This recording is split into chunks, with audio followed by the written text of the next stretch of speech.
آج ہم انشاءاللہ نظر بد اور حاسد کے شر سے بچنے کی دعائیں آپ کے ساتھ شیئر کریں گے۔ اللہ سبحانہ وتعالی ہم سب پر بہت ہی مہربان ہے۔ اس نے ہمیں پیدا کیا اور وہ جانتا ہے کہ ہمارے لیے کیا بہتر ہے اور کیا نہیں، اور اس کے لیے اس نے ہمارے لیے ایک بہترین دین بھیجا، اور صرف کتابی شکل میں نہیں بلکہ عملی شکل میں محمد صلی اللہ علیہ وسلم کی صورت میں، کہ انہوں نے ہر وہ چیز کر کے دکھائی، سکھائی، سمجھائی جو ہمارے لیے فائدہ مند ہے، اور اس سلسلے میں ہمیں بعض ان حقیقتوں کے بارے میں بتایا اور ان کی اصل حقیقت بتائی جو اس کے بغیر ہم جان ہی نہیں سکتے تھے۔ اور ان حقائق میں سے ایک حقیقت یہ ہے کہ انسان کی نظر بھی ایک اثر رکھتی ہے، اور پھر اس سے بچنے کے لیے کیا کیا جائے، کیا کوئی من گھڑت طریقے اختیار کر لیے جائیں یا وہ جو خود نبی صلی اللہ علیہ وسلم نے سکھائے، کیونکہ اگر ہم وہ طریقے اختیار کریں گے جو رسول اللہ صلی اللہ علیہ وسلم نے خود اختیار کیے یا اختیار کرنے کا حکم دیا، تو اس میں ہمارے لیے بھلا ہی بھلا ہے، فائدہ ہی فائدہ ہے، کیونکہ وہ موسٹ اوتھینٹک چیزیں ہیں، موسٹ ایکوریٹ چیزیں ہیں، کیونکہ اس کا سورس وحی الہی ہے، اور باقی چیزیں انسانوں کا علم ہے، کہاں انسانوں کی عقل یا تجربات اور مشاہدات، اور کہاں اللہ رب العزت کی بھیجی ہوئی تعلیم۔ تو اس لیے اس سلسلے میں بھی ہم قرآن و سنت سے ہی رہنمائی حاصل کریں گے۔ اور پھر دعا کرتے وقت یاد رکھیے کہ سب سے پہلے اللہ سبحانہ و تعالیٰ کی حمد و ثنا، اللہ تعالیٰ کی حمد و ثنا میں نبی صلی اللہ علیہ وسلم کی وہ دعائے استفتاح جو صبح تہجد کے وقت آپ پڑھا کرتے تھے بہت ہی خوبصورت ہے۔ اس میں بہت ہی عمدہ انداز سے آپ صلی اللہ علیہ وسلم اللہ تعالیٰ کی حمد بیان کرتے ہیں۔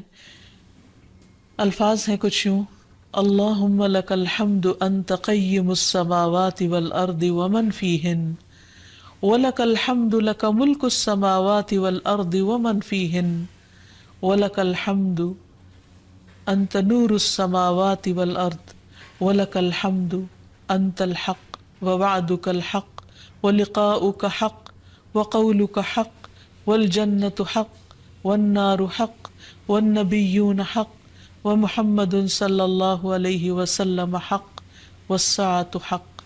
اے اللہ، ہر طرح کی تعریف تیرے ہی لیے ہے، تو آسمان اور زمین اور ان میں رہنے والی تمام مخلوق کو قائم رکھنے والا ہے، ہم تمام کی تمام بس تیرے ہی لیے مناسب ہے، آسمان اور زمین اور ان کی تمام مخلوقات پر بادشاہت صرف تیرے ہی لیے ہے اور تعریف تیرے ہی لیے ہے، تو آسمان و زمین کا نور ہے اور تعریف تیرے ہی لیے ہے، تو حق ہے، تیرا وعدہ حق ہے، تیری ملاقات حق ہے، تیرا فرمان حق ہے، جنت حق ہے، دوزخ حق ہے، انبیاء حق ہیں، محمد صلی اللہ علیہ وسلم حق ہیں، اور قیامت کا ہونا برحق ہے۔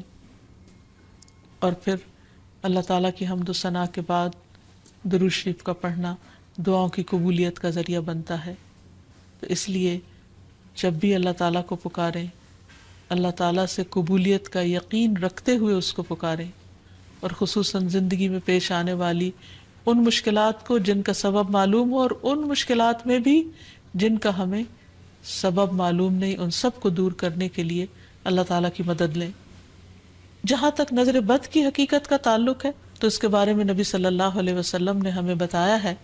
آپ نے فرمایا العین حق، کہ نظر لگنا برحق ہے، یعنی انسانی نظر کے اندر ایسی ریز ہوتی ہیں، ایسی تاثیر ہوتی ہے جو دوسرے کے اوپر جا کر اثر انداز ہوتی ہے اور اس کو نقصان پہنچا سکتی ہے، لیکن یہ ہوتا ہے اللہ کے اذن سے، اللہ کے حکم سے۔ اللہ تعالیٰ جس چیز میں چاہے خیر رکھ دے، جس چیز میں چاہے تکلیف کا عنصر رکھ دے، اور اس کے ہر فیصلے میں خیر و بھلائی ہی ہے۔ جو کچھ ہوتا ہے وہ اسی کے حکم سے ہوتا ہے۔ مثلا ہم دیکھتے ہیں کہ یعقوب علیہ السلام کے بیٹے جب مصر میں سب جا رہے تھے تو انہوں نے خاص طور پر ان کو تلقین کی تھی کہ تم ایک دروازے سے داخل نہیں ہونا، اور اس کی وجہ یہی تھی کہ ان کو ڈر تھا کہ کہیں یہ سارے نوجوان اکٹھے جب مل کر داخل ہوں گے تو دیکھنے والوں کی نظر کا شکار نہ ہو جائیں۔ تو انہوں نے کہا وَمَا أُغْنِيَ عَنكُم مِّنَ اللَّهِ مِن شَيْءٍ إِنِ الْحُكْمُ إِلَّا لِلَّهِ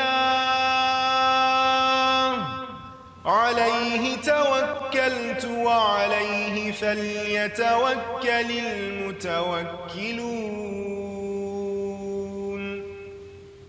تو انہوں نے کہا کہ میں تمہیں یہ ترکیب بھی بتا سکتا ہوں، لیکن میں تم سے اللہ کی طرف سے آنے والی کوئی چیز ہٹا نہیں سکتا.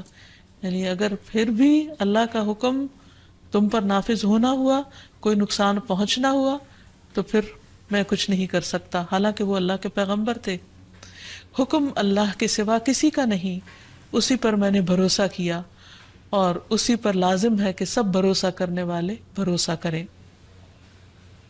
پھر اسی طرح ایک اور روایت میں جو حضرت ابو ذر سے مروی ہے، ہمیں پتہ چلتا ہے رسول اللہ صلی اللہ علیہ وسلم نے فرمایا ہے کہ بے شک نظر بد آدمی کو اللہ کے حکم سے دیوانہ کر دیتی ہے. یعنی بہت سے ذہنی امراض یا نفسیاتی امراض یا ڈپریشن کی وجہ نظر بد بھی ہو سکتی ہے.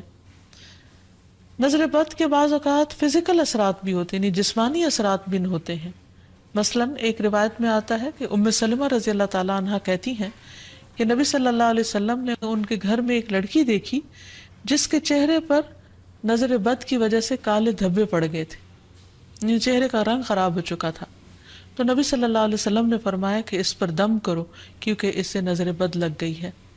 تو اس سے بھی پتہ چلتا ہے کہ نظر بد جسمانی بیماریوں یا جسمانی حالت میں تغییر کا سبب بھی ہو سکتی ہے. پھر آپ نے یہ بھی فرمایا کہ نظر بد آدمی کو اللہ کے حکم سے دیوانہ کر دیتی ہے، حتیٰ کہ بعض اوقات انسان اونچی جگہ پر چڑھتا ہے اور پھر وہاں سے گر پڑتا ہے. یعنی بعض اوقات بچے آپ نے دیکھا ہوگا کہ کھیل رہے ہوتے ہیں، اچھے بھلے کھیل رہے ہوتے ہیں، ایک دم ماں باپ دیکھ کر خوش ہوتے ہیں، اچانک وہ ایسی چیز سے جا ٹکراتے ہیں کہ بعض اوقات بڑے بڑے حادثات ہو جاتے ہیں. تو ایسی صورت میں جب بھی انسان کسی چیز کو دیکھے جس پر دل خوش ہونے لگے تو فوراً ماشاء اللہ پڑھے، اللہ کا ذکر کرے، تو پھر نظر کے برے اثرات سے محفوظ رہا جا سکتا ہے. پھر اسی طرح بعض اوقات بچے بلا وجہ رونا شروع کر دیتے ہیں اور چپ ہی نہیں ہوتے، تو اس میں بھی نظر بد کا اثر ہوتا ہے. حضرت عائشہ کہتی ہیں کہ ایک مرتبہ نبی صلی اللہ علیہ وسلم تشریف لائے تو ایک بچے کے رونے کی آواز سنی. آپ نے فرمایا کہ یہ بچہ کیوں رو رہا ہے؟ تم اس کی نظر کیوں نہیں اتارتے؟ یعنی اس پر ایسے اذکار پڑھے جائیں کہ جس کی وجہ سے اس کی یہ تکلیف دور ہو جائے. پھر اسی طرح بچوں کا کمزور ہونا، ان کی صحت درست نہ ہونا. آپ صلی اللہ علیہ وسلم نے حضرت اسماء بنت امیس سے کہا کیا بات ہے کہ میں اپنے بھائی جعفر کے بیٹوں کے جسموں کو دبلا پتلا دیکھ رہا ہوں، یعنی ان کی صحت اچھی نہیں ہے، کیا انہیں فقر و فاقہ رہتا ہے، یعنی کھانے کو کچھ نہیں ملتا؟ انہوں نے عرض کیا نہیں، بلکہ انہیں بہت جلد نظر لگ جاتی ہے. آپ نے فرمایا انہیں دم کرو. انہوں نے آپ کے سامنے چند کلمات پیش کیے تو آپ نے فرمایا انہیں دم کرو، یعنی ان کلمات کے ساتھ دم کرو. وہ کلمات انشاءاللہ آگے بتائے جائیں گے. پھر اسی طرح بعض اوقات نظر بد کی وجہ سے جان بھی خطرے میں پڑ جاتی ہے یا انسان شدید بیمار ہو جاتا ہے. اور آپ صلی اللہ علیہ وسلم نے خصوصی طور پر ایک موقع پر جب ایک صحابی نے دوسرے کو دیکھا تو ان کی طبیعت خراب ہو گئی، تو آپ صلی اللہ علیہ وسلم نے خود ان کے سینے پر 3 دفعہ ہاتھ مارا اور یہ دعا پڑھی، اللہم اذھب عنہ حرہا وبردہا ووصبہا، اے اللہ اس کی گرمی اور سردی اور بیماری اور لاغری دور کر دے. پھر کھڑے ہوئے اور فرمایا جب کسی کو اپنے بھائی کا وجود یا کوئی مال پسند آئے، یعنی کوئی چیز اٹریکٹ کرے، تو اس کے لیے برکت کی دعا کرے کیونکہ نظر لگ جانا برحق ہے. تو اس حدیث سے بھی پتہ چلتا ہے، اور یہ سلسلہ صحیحہ کی صحیح حدیث ہے، اور جن کو نظر لگی تھی وہ حضرت سہل تھے، اور یہ تفصیلی روایت ہمیں حدیث کی کتاب سے مل جاتی ہے. پھر اسی طرح نظر کی وجہ سے بعض اوقات موت تک واقع ہو جاتی ہے. آپ صلی اللہ علیہ وسلم نے فرمایا کہ اللہ کی قضاء و قدر کے بعد نظر بد ہی میری امت کے اکثر لوگوں کی موت کا سبب بن جاتی ہے. اچانک پھر کوئی ایسی بیماری آ جاتی کہ انسان کی زندگی کے خاتمے کا ذریعہ بن جاتی.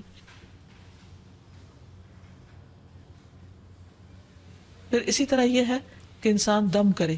حضرت انس کہتے ہیں کہ رسول اللہ صلی اللہ علیہ وسلم نے نظر بد، ڈنک اور نملہ کی بیماری کے لیے دم کی اجازت دی ہے. نملہ کی بیماری میں پسلی دانوں سے بھر جاتی ہے. پھر حضرت عائشہ فرماتی ہے کہ رسول اللہ صلی اللہ علیہ وسلم نے مجھے حکم دیا کہ نظر بد لگ جانے پر دم کیا جائے.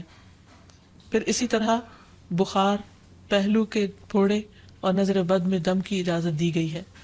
خصوصی طور پر چھوٹے بچوں کو دم کرتے رہنا چاہیے، اور جتنی بھی مائیں ہیں وہ ان کی تعلیم و تربیت کے حصے میں یہ بات شامل ہونی چاہیے کہ وہ چھوٹے بچوں کو صبح و شام کی دعائیں پڑھ کر یا اللہ تعالیٰ کا ذکر کر کے دم کرتی رہیں، خصوصاً نظر بد کی دعا۔ حضرت اسماء کہتی ہے کہ ایک مرتبہ انہوں نے عرض کیا، یا رسول اللہ صلی اللہ علیہ وسلم، جعفر کے بچوں کو نظر لگ جاتی ہے، کیا میں ان پہ دم کر سکتی ہوں؟